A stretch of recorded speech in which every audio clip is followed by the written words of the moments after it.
Hello there and welcome back to another one of the gardening guys. So obviously it's just me down today.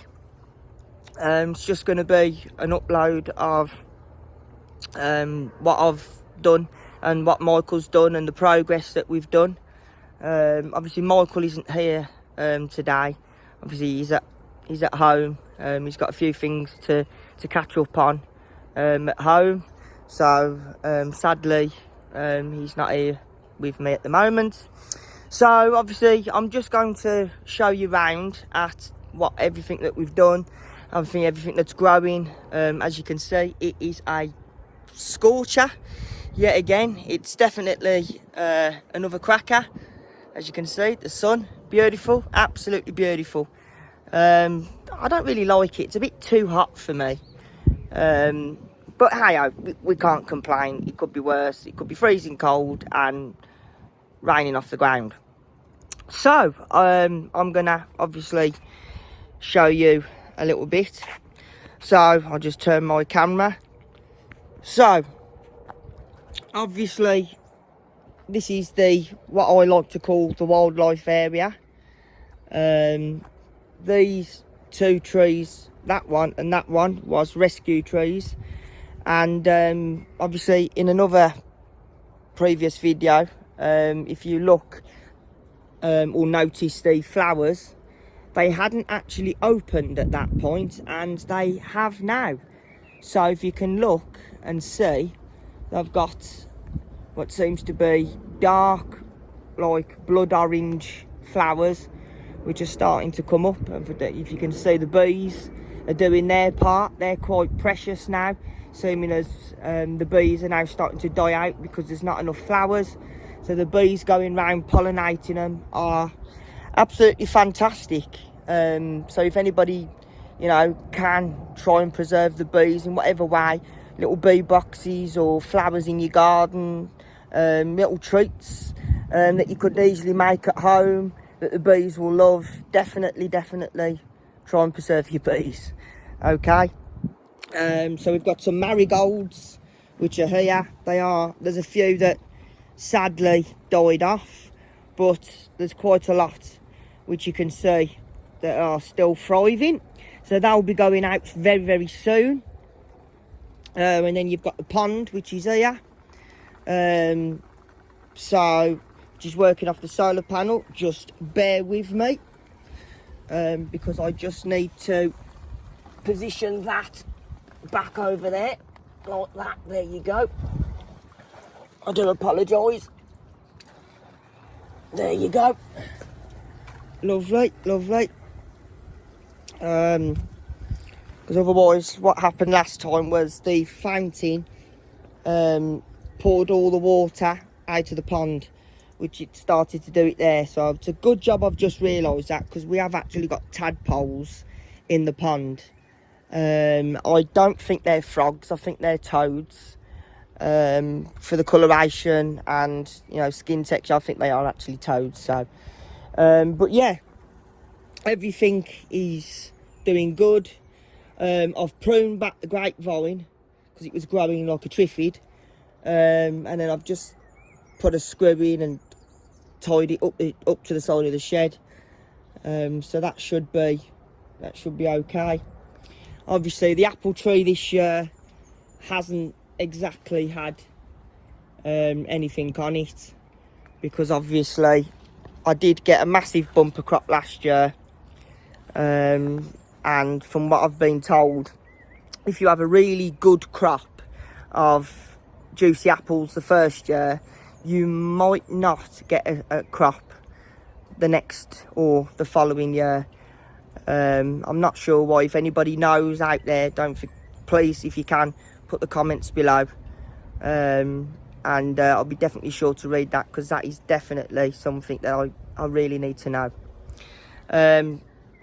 This tree at the back is Big Boy.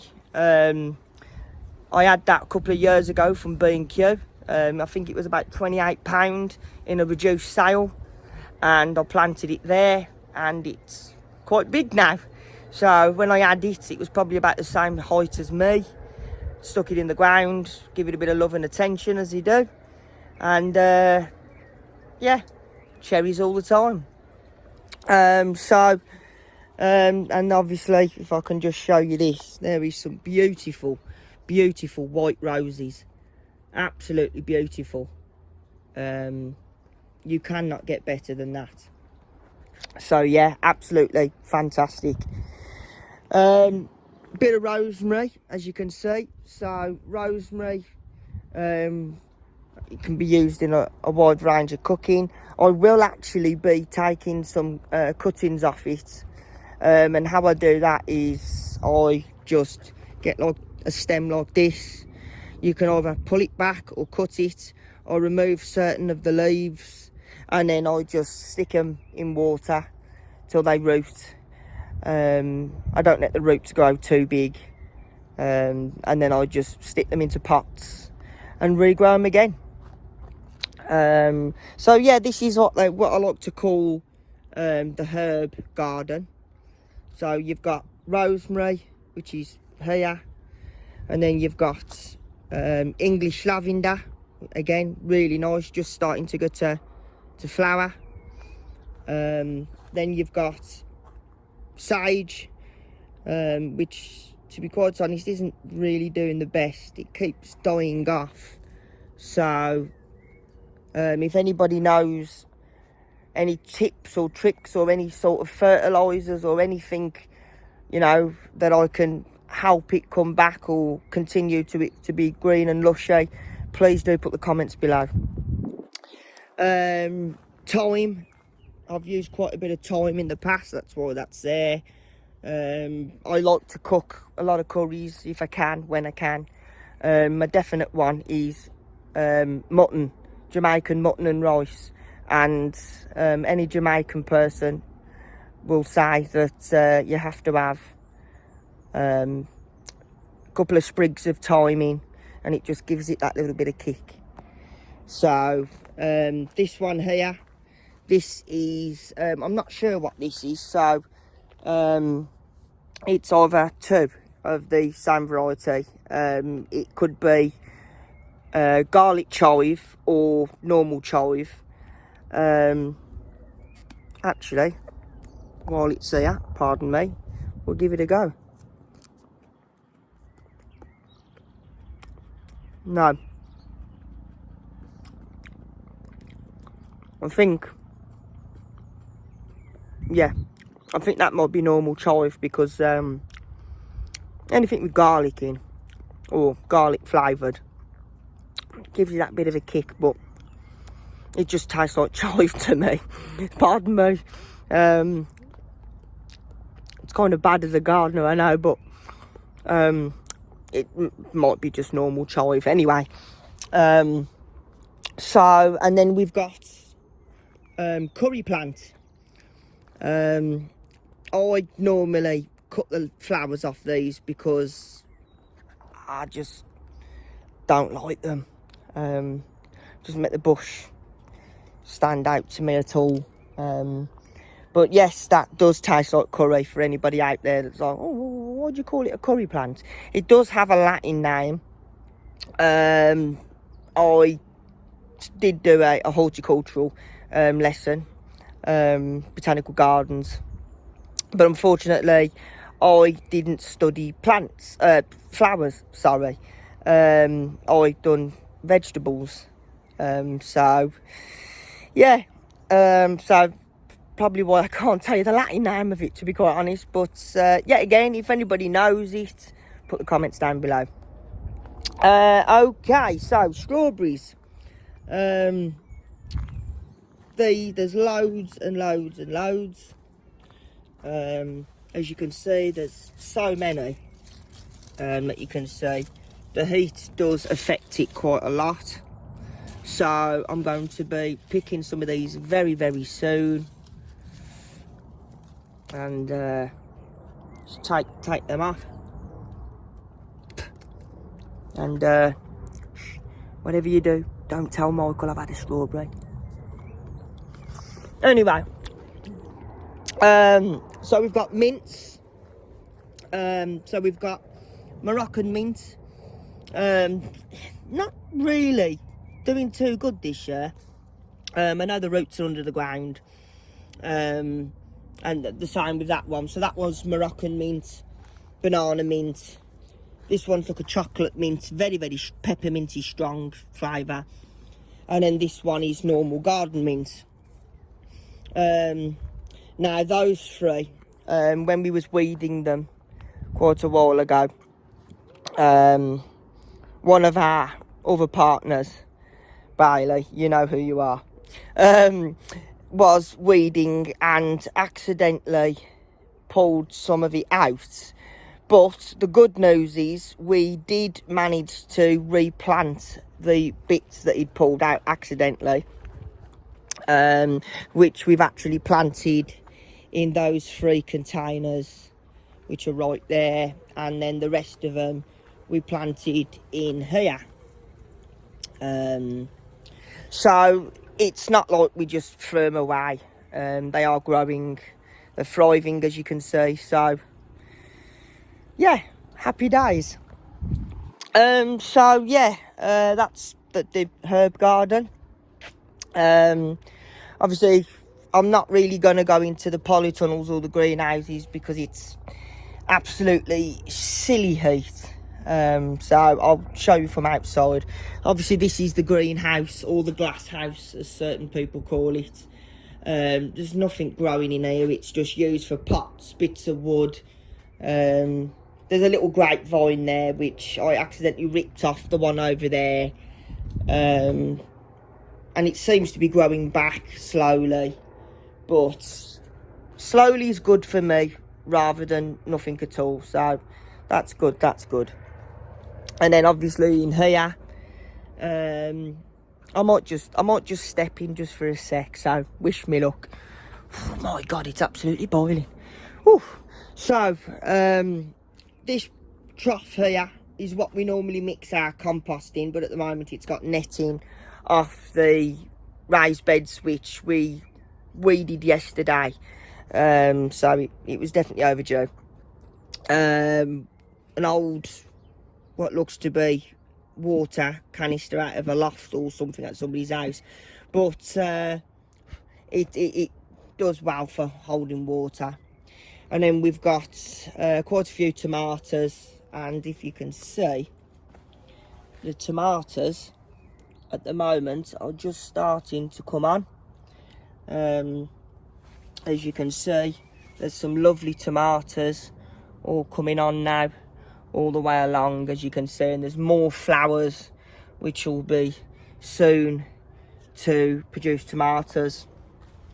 And then up here we've got cucumbers, and the cucumbers are now starting to come on, as you can see. There's loads and loads of different cucumbers, and I think with this one as well, yep. So there's cucumbers, so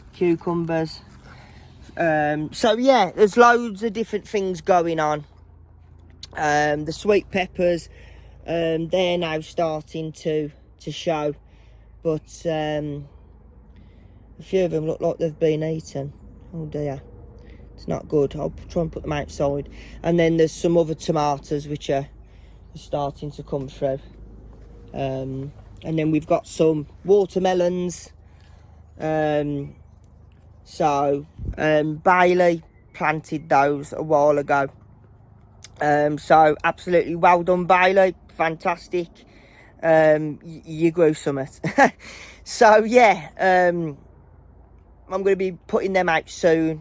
They've got to be planted into these pots, which are exactly the same ones as the pumpkins are planted in, as you can see here.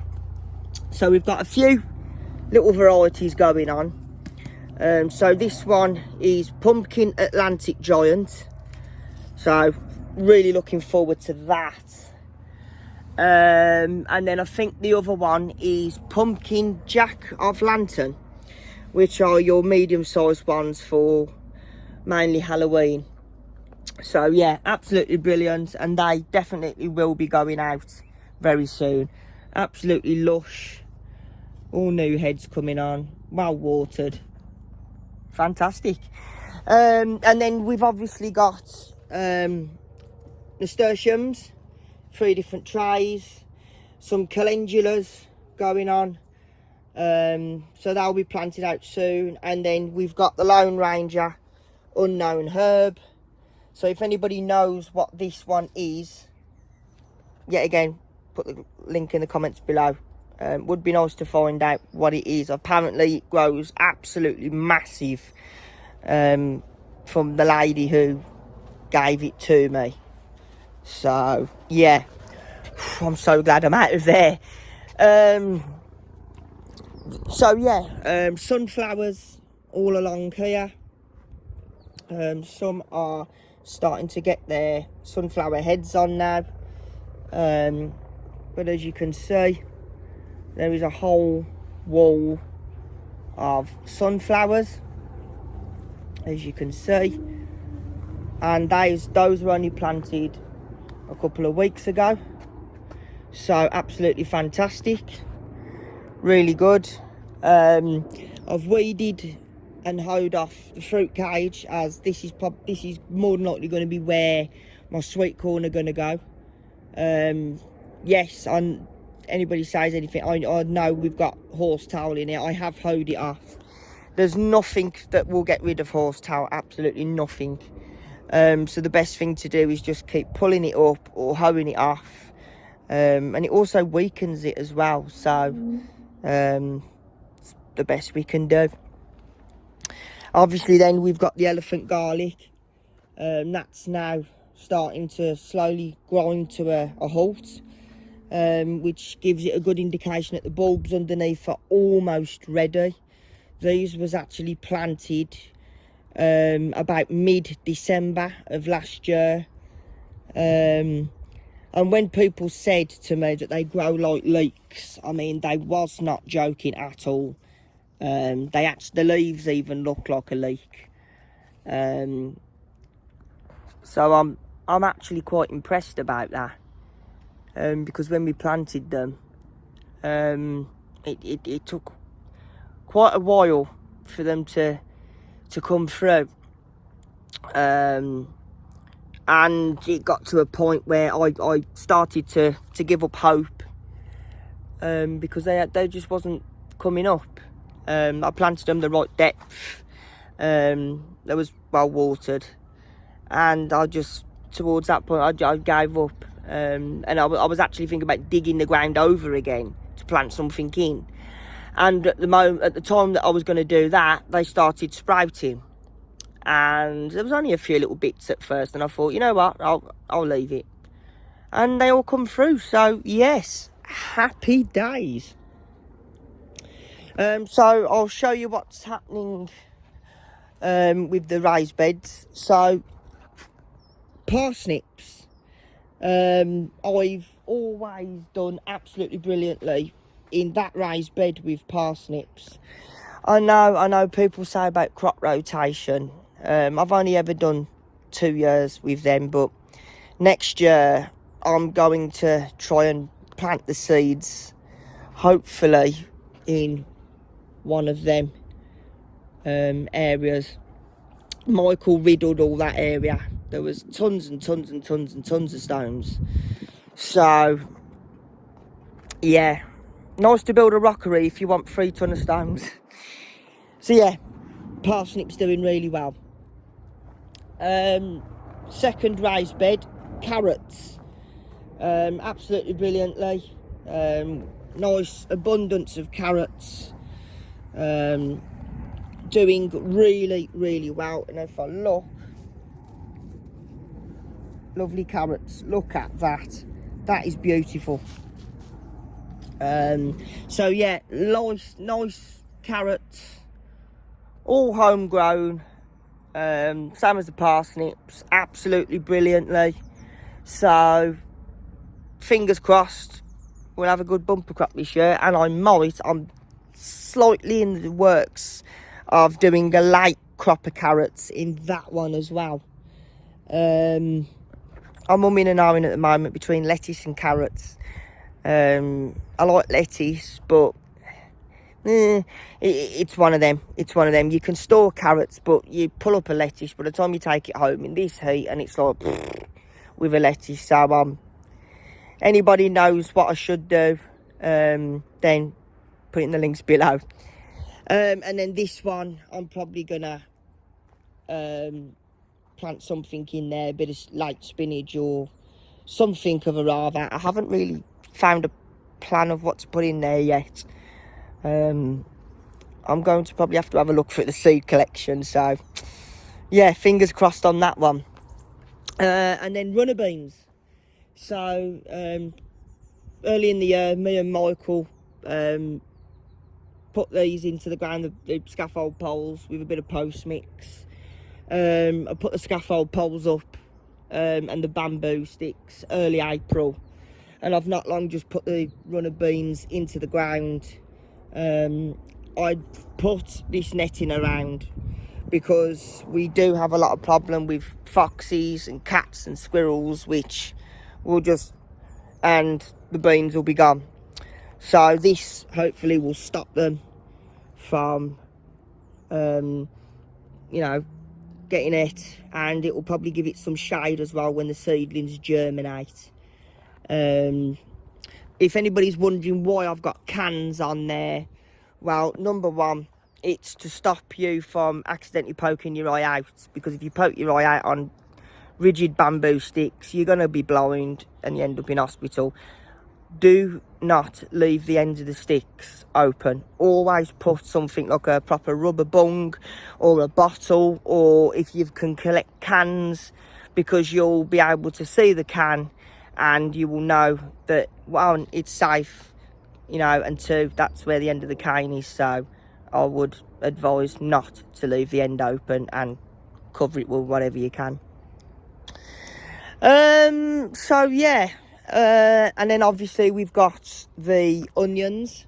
So there's red onions and white onions, which are doing really, really well. So hopefully that will be a nice crop of onions. And then we've got the rhubarb. Early on in the season, the rhubarb was 10 times bigger than that. I cut it all down, didn't really use much of it. And it has grew back, but rhubarb needs a lot of water. And in case you haven't noticed, we have not had a drop of water yet, apart from that night which Michael and myself was here, and we had quite a bit of a downpour for about an hour or two when we was hiding in the shed. That day we hadn't bought any coats or anything, so I think at the time we really didn't need a coat, but then on that night we did, so we decided to just call it a day and get an Uber home. We'd have been drowned if not. So yeah, the pumpkins that you've seen in the back polytunnel are actually going to be going in here very soon, and then they'll just spread out there, and hopefully they will do well. So yeah, hopefully I've covered pretty much everything. I'm due to be away now tonight, and well, shortly over the weekend. I shall be back on Sunday. So obviously I'm not sure whether Michael will be down or whether he will post a few things over on his channel, which is Michael YDT. So I have asked him if he can actually pop down, if he's got time, just to pot up my melons. Hoping that you do, Michael. I'm joking, but yeah, so hopefully that gets done. Bit of watering, but yeah, I shall be back Sunday. Try and get down. They have actually forecasted thunderstorms for Sunday, so I don't know. So yeah, guys, so that's obviously it for today. It's been absolutely magnificent having you. So as I say, Thank you very much for obviously tuning in yet again. It's been an honour. Don't forget to obviously stay hydrated in this heat. Don't forget to wear a cap. Have a good weekend to all those out there as well. And if you are going out for parties and that, you are probably having a drink, make sure you drink responsibly. So yeah, obviously that's all really it for now. Don't forget to obviously like, share and subscribe. And from me and Michael, who's obviously not here at the moment, from the Gardening Guys, we shall see you very, very soon. Take care and enjoy the weekend of lovely warm weather. And I'll see you soon. Take care.